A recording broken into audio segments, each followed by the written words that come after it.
Well, hello and welcome everybody. Hey, this video is a lesson on all the things you need to be up to speed with in order to learn quadratic equations. Before you even jump into this unit, this video is designed to get you up to speed, familiar with all the stuff you're going to need. So that way you can be happy and successful in learning quadratic equations.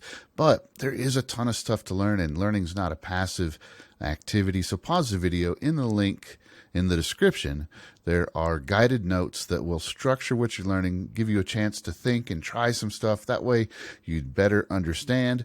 You have a higher likelihood of remembering. Should you happen to forget, you've got it right there for future reference. And then there's 2 pages of practice you can download. They're all linked in the description. So pause the video, grab those things, get a pencil, get comfortable, be patient with yourself, give yourself a little time to learn this. Absolutely, this is something you can do. Let's do it together. You ready? All right, our first idea is, what is a graph? Well, what do you think? Is a graph A, B, or C? Think about it for a second. Well, what a graph is basically, you can think of a graph as a visual representation of all the solutions, the ordered pairs of an equation. So this is a coordinate plane. We draw graphs on them.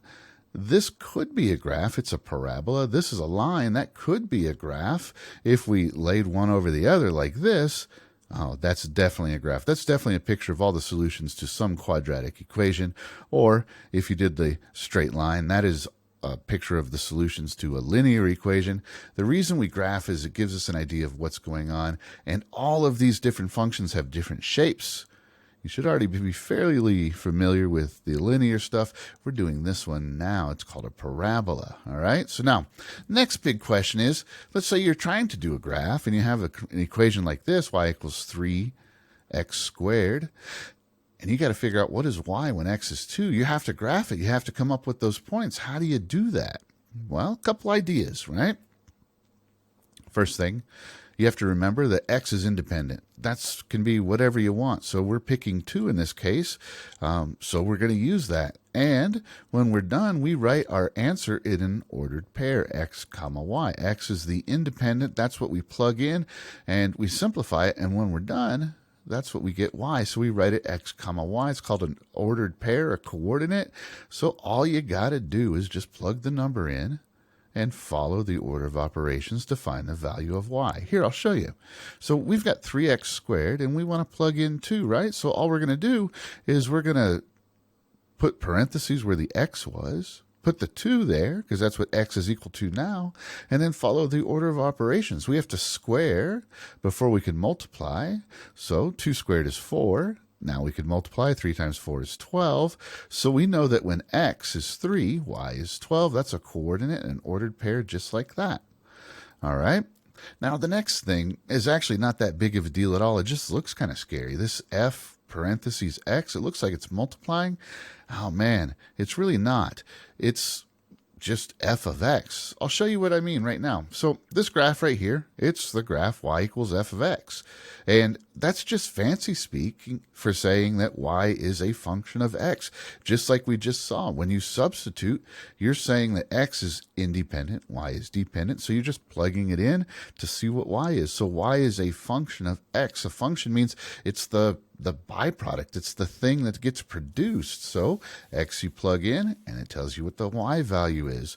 So basically it means that x is chosen for us. We just plug it in, follow the order of operations, and you find y. Now the way we say it is f of x, and the big idea is that y equals x squared and f of x equals x squared. They're exactly the same thing. So don't freak out. If you see f of x equals something, it's the same thing as if y equaled that thing. You do everything the same. Nothing's different. You'll learn about functions later if you haven't already, so don't even worry about it. You can absolutely handle this, all right? So now, all the points on a graph, those are a solution to the equation or to the function f of x, right? It means the same thing. So for example, all of these points on the red parabola that are marked and all the ones that aren't marked, those are all solutions. So what about 1 comma 2? Is 1 comma 2 a solution to f of x? What do you think? Well, f of x is the red curve, the parabola. If 1 comma 2 is on the curve, then it's a solution, and if it's not on the curve, no dice. Well, this is -1, this is 5. I don't know exactly where 1 is, but it's somewhere in between, and this is 0, so it's definitely after that, and 2 is right here. This is 2.75, and oh, sorry, no, 2's up here. Well, definitely not, because this keeps going up and up. So, no, 1 comma 2 is not on our curve, so it is not a solution, right? All right, the next question. And we're just exploring how you read a graph so that you can become a little more familiar with it, okay? So, what is y when x is 2? So, to answer this kind of question, you look at your graph and you find which of these coordinates has a 2 for the x. Well, right here, that's the 2 for the x. So x is 2. Well, that means if you had plugged in 2, you would get -9 as the answer. We don't know actually what the equation is, but the picture of all the answers is right here. We know that if the input was 2, the output would be 9. That's pretty cool. Now, what if that question got flipped on its head? What's the input that would give us an output of -2.75? Well, we're looking for input here. That's the x.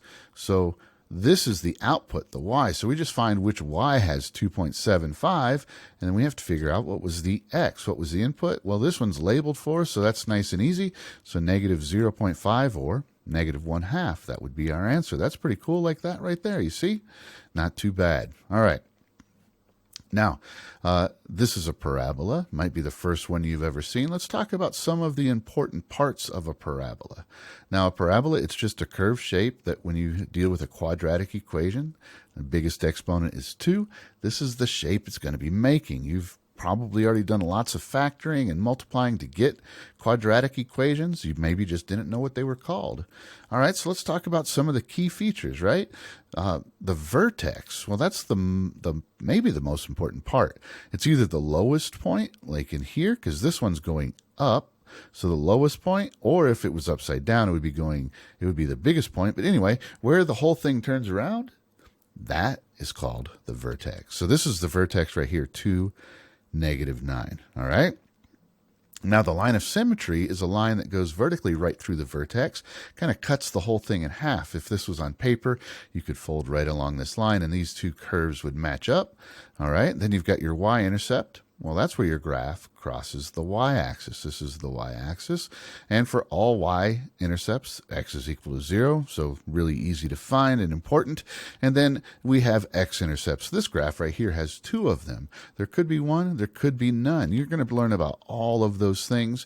Again, this is just an introduction to get you familiar with what all those things are, so that when you're learning about it and all of a sudden you hear people talking about the vertex, you might be a little bit lost, but you know at least what it is they're talking about. It's that bottom point. It's the place where the parabola turns around, and that could be at the top or the bottom, of course, but it's just where it turns around. Line of symmetry goes right through it. It's the middle. The y-intercept is where it crosses the y-axis.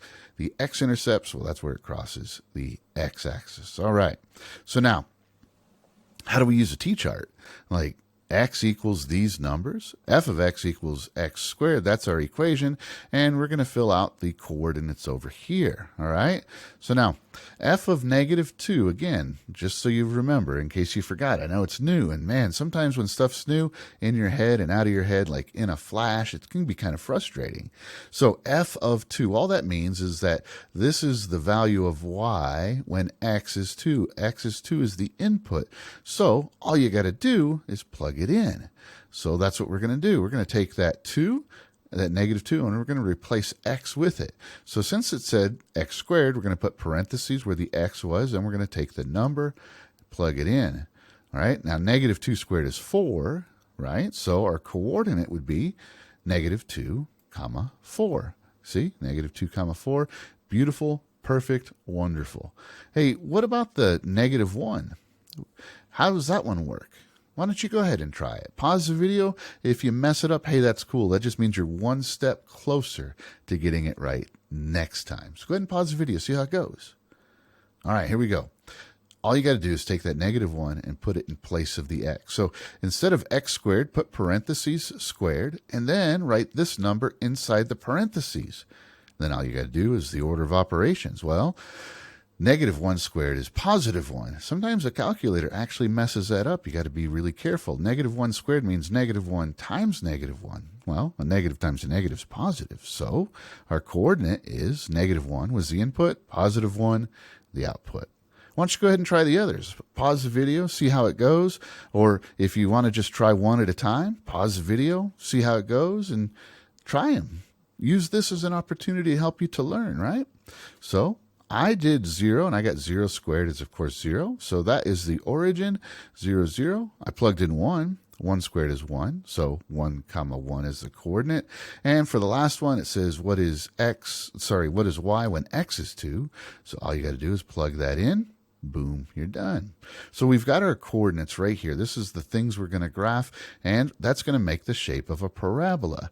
This is kind of hard to show on a video. I'll do another video with a document camera so I can actually show you how you physically draw one. But you start off with your coordinate plane. Here's the x-axis, here's the y-axis, and you just plot all of these points, right? So we have 0, 0 right here, -2, 4, -1, 1, +1, 1, and 2, 4. Do you see how they're all the same distance from this middle line right here? This is the vertex. That's where it turns around. And everything is equal on each side of it. That's beautiful. So all you got to do is make your curve smooth and continuous. It's not a U. It's not a V. You don't have to be perfect right now. If you just get it kind of close, you're good enough. Now let's go ahead and label those points. Boom, you're done. So I really hope this helped you. I put this together for students that are just having a little bit of trouble getting started. So I really hope this helped you. You might want to try it again if you're almost there. Give yourself time. Be patient. It's going to pay off. You got this. Hey, until next time, I hope you have a great day, and I'll talk to you later.